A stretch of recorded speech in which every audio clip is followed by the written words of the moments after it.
Hello indie game fans, we have a surprisingly great month of releases in April, since March was a tough act to follow, but one of the beauties of indie games is that there is such a huge number of them across different genres that you will always find something to love, so here's my top 10 picks for the month. Let's begin with Teardown. On paper, the most successful game on the list due to the sheer number of copies sold, and is indeed an excellent first-person physics sandbox title.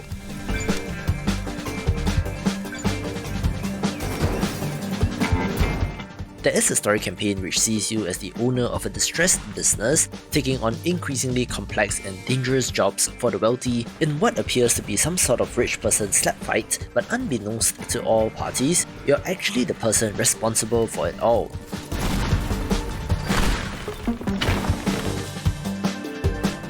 Missions include destroying a building or stealing some item or vehicle, but it is perhaps not as exciting as it sounds since the levels are not exactly filled with enemies, but rather uses things like timers to evoke a sense of urgency.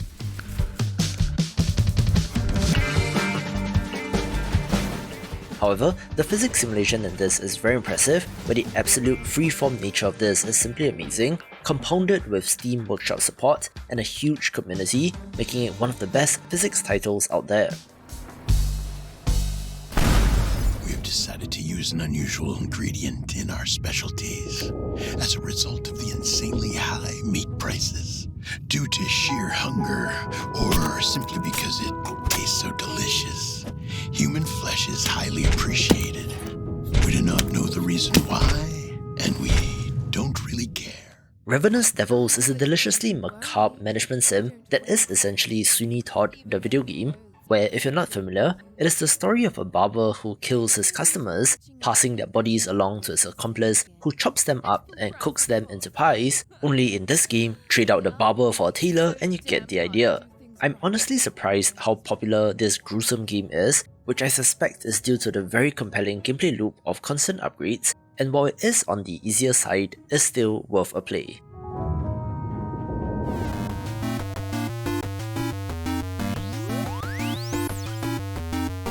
Now, Samurai Bringer did sponsor a video on the channel, so in the interest of full disclosure, I thought I'll let you know, but don't be fooled, this is an excellent action roguelite not to be missed. It has an awesome art style, very interesting controls with custom combos, and adds Musou elements to the roguelite genre in terms of the number of enemies, with a nice variety of playable characters as well, making it not to be missed. The board is set.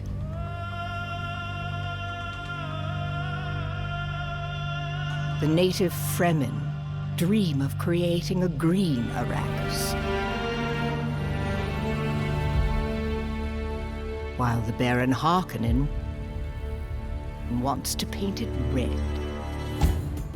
I had a feeling that the not-so-indie Dune Spice Wars would turn out well, and was not surprised when it did well, being a 4X real-time strategy title that uses the classic IP. The noble Atreides, bound by the whims of the Emperor, are blinded by their honor.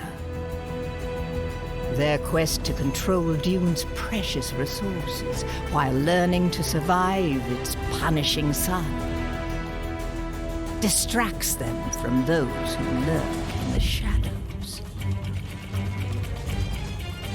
Smugglers, who above all desire profit by turning the tables.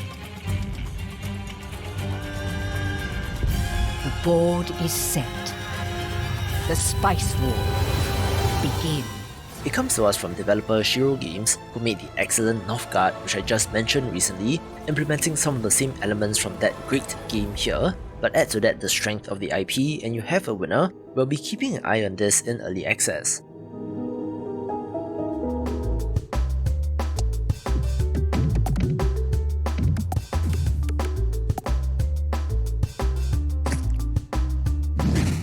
Peglin is a roguelite pachinko title, combining the addictive gameplay of bouncing balls to destroy pegs with a turn-based RPG.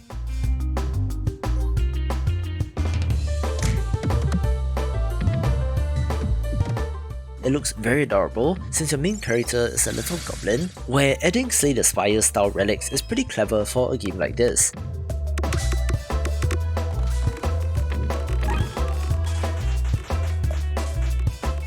It is in early access and does lack content, but a great first step so far, making it another one to watch. The dark days descended upon you. You rose from an unforgivable betrayal. Now, let vengeance drive you forward. The Iron Oath has been a title that I've been looking forward to for a very long time, and I'm happy to report that it does not disappoint. Being a pixel art, turn-based tactical RPG, we are managing a mercenary company. These mercenaries are characters in themselves and can get injured, grow old, and even die, where a close comparison to this is Darkest Dungeon, which is a game that I love as well. Like Peglin, this is in early access and lacks content, but the foundation is solid, so it's one to get. Die and prosper by the Iron Oath. The Stanley Parable Ultra Deluxe is an enhanced re-release of one of the best meta adventure games out there, which is very cleverly written, where it's worth a play whether you're completely new or have played the original, but definitely go in blind if you can. This is the story of a man named Stanley. Stanley worked for a company in a big building where he was employee number 427. Employee number 427's job was simple. He sat at his desk in room 427 and he pushed buttons on a keyboard. Orders came to him through a monitor on his desk, telling him what buttons to push, how long to push them, and in what order. This is what employee 427 did every day of every month of every year. And although others might have considered it soul-winning, Stanley relished every moment that the orders came in, as though he had been made exactly for this job. Stanley was happy.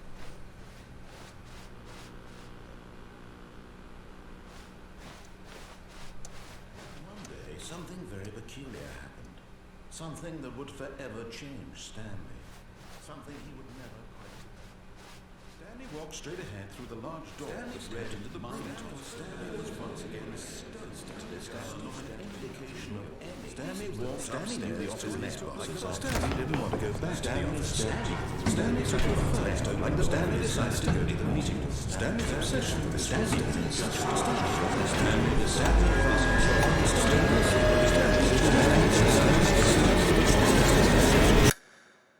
Oh, come now.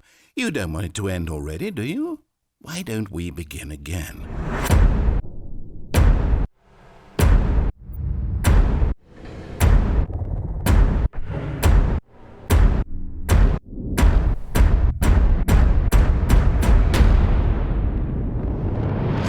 Wait, how did you do that?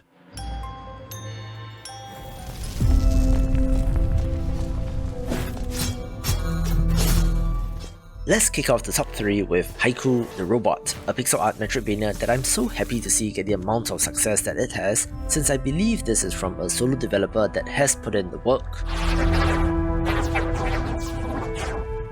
You play as a little robot in a post-apocalyptic world filled with corrupted robots that want to destroy you, having to explore and fight in order to uncover the mysteries of the world. You know the drill by now, since this game does have inspiration from many other titles in the space, namely Hollow Knight and Kunai, but is a very well made one of these and deserves a spot.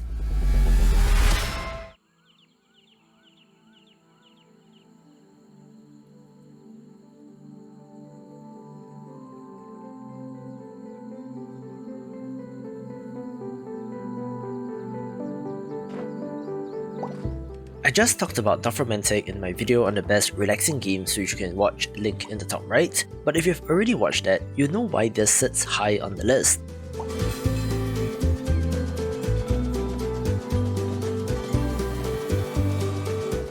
It is a relaxing city builder puzzle game where you're placing down tiles, which expands the map, where having complementary tiles next to each other gets you more points for more tiles, where the adorable look of this simply adds to the relaxing vibes.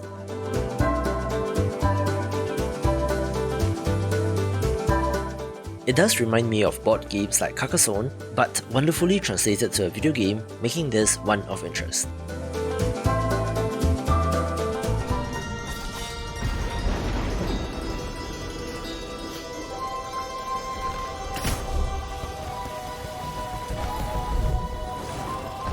My god, they have done it again. Rogue Legacy 2 is a sequel to the indie game that started this journey for me all those many years ago, releasing out of early access, and is bigger and better in so many ways. This is the genealogical roguelite platformer where you play as successive members of a family of heroes, each of which is unique in their own way, with special traits that always keeps things interesting. Instead of a single morphing castle, the variety in biomes and areas in this sequel has expanded, where you're exploring an entire kingdom instead. Enemy variety has been improved as well, with some returning fan favourites tweaked for the sequel, but the highlights were and are the combat, character class variety, and progression and upgrade system. While I do love my pixel art, I do think that the change from Rogue Legacy 1 to 2 has been excellent, with this new hand-drawn 2.5D look being fantastic as well. So if you want to experience one of the best roguelites of all time but with a fresh new coat of paint and more, this is one to get, taking the #1 spot. For more roguelite titles, watch these videos and I will see you after the jump.